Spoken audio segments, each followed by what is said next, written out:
I just want to talk more about the man that we all love to hate, Daybell, because the more I know about Chad, the more I know that he is a cult leader and that bad things are really afoot. The more you learn about the people in his periphery and his circle, the people attached, it becomes more and more undeniable. If you think about cult leaders, you could take Charles Manson, for example. So Manson and Chad have a lot in common. So Manson came through institutions.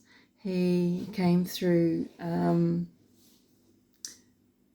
Borstal and prison systems, and through that has learned human nature. He learns to recognize, he sees a lot, and he could see vulnerabilities, people's abilities, their weaknesses, their need, and desire for experience, their greed, their immorality, their desperation. He could see an abuser and he could see the abused, and he groomed them and drew them in, just how Chad Daybell does. Chad Daybell was indoctrinated through institutions, the Mormon Church, and he has seen what draws people in, what keeps them there, how devastated they are when they're thrown out. He's seen their need, he's seen their character, and he can groom and radicalize in the same way. Manson and Chad were both, prophets, or, Manson would say his name meant the Son of God, and Chad has certainly set himself up as a prophet and is a very special person. They both have prophecies that they would use to gather and apocalyptic stories.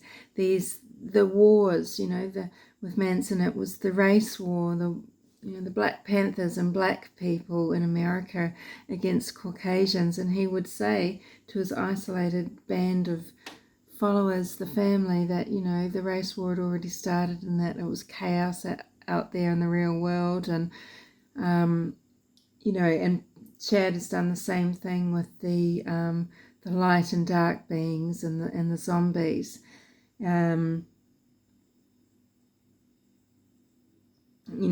Having them isolated together or in groups, close-knit groups, keeping people like-minded together, so it's just reinforcing beliefs and behaviours all the time, isn't it? And Charles Manson did that to his followers, taking them into the desert, into various, homes and acreages and things. And Chad's done the same thing, even with just Rexburg, with that core group of people.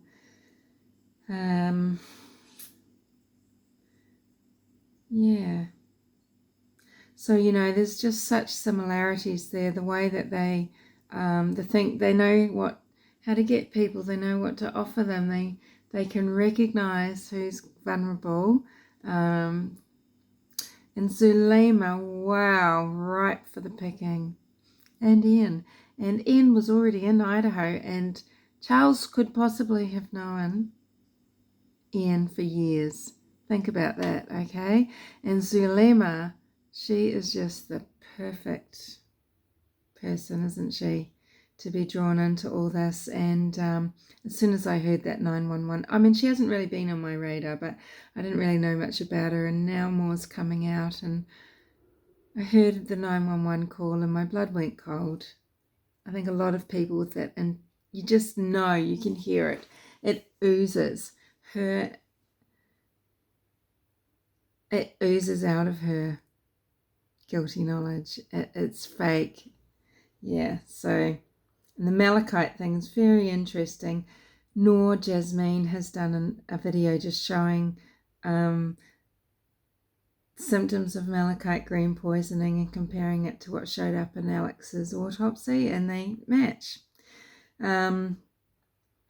Yeah. And then, there's these hangers-oners, these sort of people on the periphery that perhaps could have protected people, or at least after the fact have brought more attention, and they haven't. And because this is that weakness that these cultists attract. Julie Rowe, she's to be believed. Her and Chad would speak together of both sharing these visions from angels about Tammy dying, and she, by her own account, spoke to Chad 3 weeks before Tammy died, and her and Chad had not been in contact for a long time. They'd fallen out, and then she's back in touch with him on the phone for 3 weeks before Tammy's death, and she says that she asked him, "Do you still see Tammy dying?" And he said yes. And Julie's not bright, okay? And it took a long time for her penny to drop that she is completely out, that she wasn't getting back in with Chad. And I think Julie wanted to be Laurie. And I don't think, because of the separation that she had from Chad, she didn't know Laurie was involved with Chad. She had no clue. And I think she wanted to be Laurie. And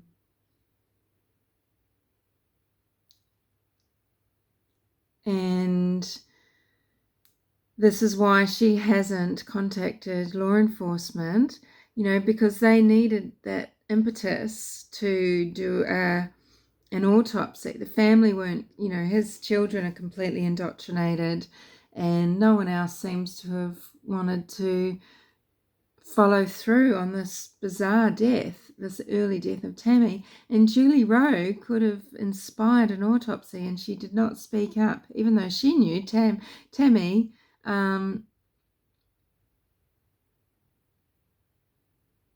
was she was at risk because of Chad's visions. But yeah, Julie wanted to be Laurie, but poor Julie, not very charismatic, is she? I mean, she's as charismatic as Chad.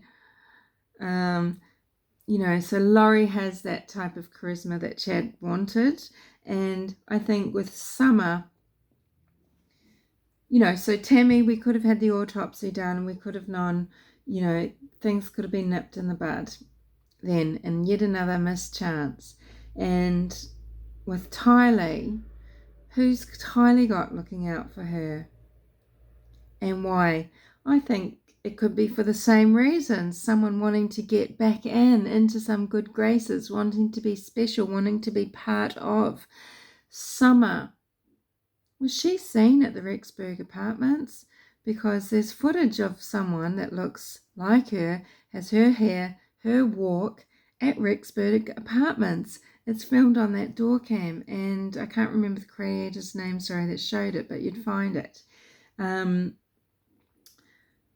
So Summer, by her own admission, was not very close with Laurie, wasn't invited to her weddings, and if she's at Rexburg, though, is she wanting to get back? Is she thinking, finally, I'm in with Laurie, I'm accepted, I'm part of?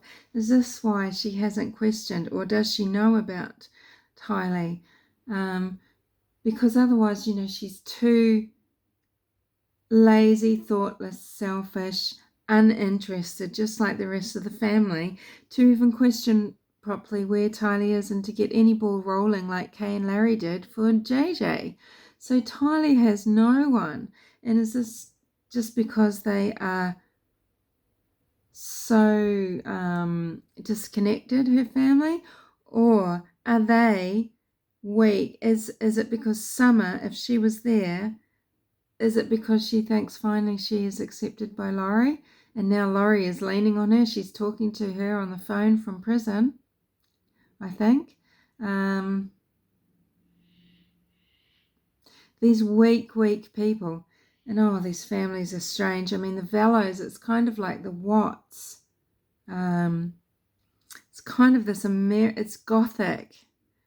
It's Virginia Andrews stuff, you know, isn't it? And fascinating. Anyway, I'm not saying this very well. I've already tried to say this, record this, and I just keep waffling, and I'm not saying it very clearly, but, you know, Chad's a cult leader, mark my words, and the people that are around him, what I'm trying to say is, you know, the people around him just keep showing us that this is true. Zulema and Anne, I mean, you know, classic cases, yeah, of cult members, and the perfect people for Chad to indoctrinate, to draw in, to radicalize, to to groom and to use for his, because, you know, and, you know, Zulema, I mean, yeah, what a kettle of fish there. She's perfection for him. See you later.